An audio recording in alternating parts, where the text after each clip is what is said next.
ஓம் ஸ்ரீ கணபதி நமக. ஓம் ஸ்ரீ குருவே நமக. சந்திர தரிசனம்.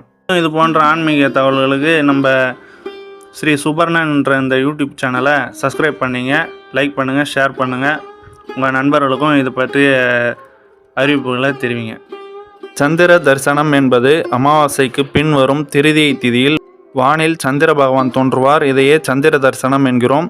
இந்த திருதியை திதியானது அமாவாசைக்கு பின் வரும் துவிதியை திதி முடிந்தவுடன் திருதியை திதி தோன்றும் அன்று சந்திர தரிசனம் உள்ளது என்பர்.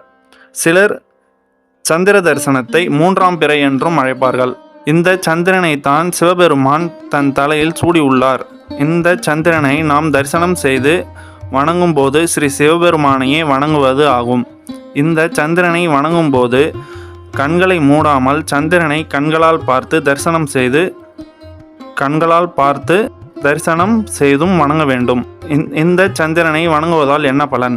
முகம் அழகு பெறும், சிந்தனை தெளிவு ஆகும், மனதில் மகிழ்ச்சி நிறைந்து இருக்கும், மனதில் மகிழ்ச்சி பெருகும்.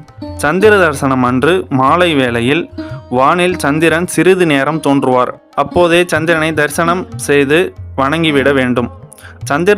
சந்திர தரிசனம் அன்று மாலை வேளையில் அருகில் உள்ள சிவன் கோவிலுக்கு சென்று அங்கு ஸ்ரீ சிவபெருமானையும் ஸ்ரீ பார்வதி தாயாரையும் தரிசனம் செய்து வணங்குவது சிறந்த நல்ல பலன்களை தரும். திருக்கோவிலுக்கு செல்லும் போது அங்கேயே சந்திர தரிசனம் கிடைத்து அங்கேயே ஸ்ரீ சந்திர பகவானை வணங்குவது சிறந்த மேலான நல்ல பலன்களை தரும். வரும் 10/4/2024 அன்று சந்திர தரிசனம் உள்ளது. அன்றும் சந்திரனையும் ஸ்ரீ சிவபெருமானையும் ஸ்ரீ பார்வதி தாயாரையும் தரிசனம் செய்து வணங்கலாம். வணங்குவது நல்ல பலன்களை தரும். மேலும் இது போன்ற ஆன்மீக தகவல்களுக்கு நம்ம ஸ்ரீ சுபர்ணன்ற இந்த யூடியூப் சேனலை சப்ஸ்கிரைப் பண்ணிங்க, லைக் பண்ணுங்கள், ஷேர் பண்ணுங்கள்.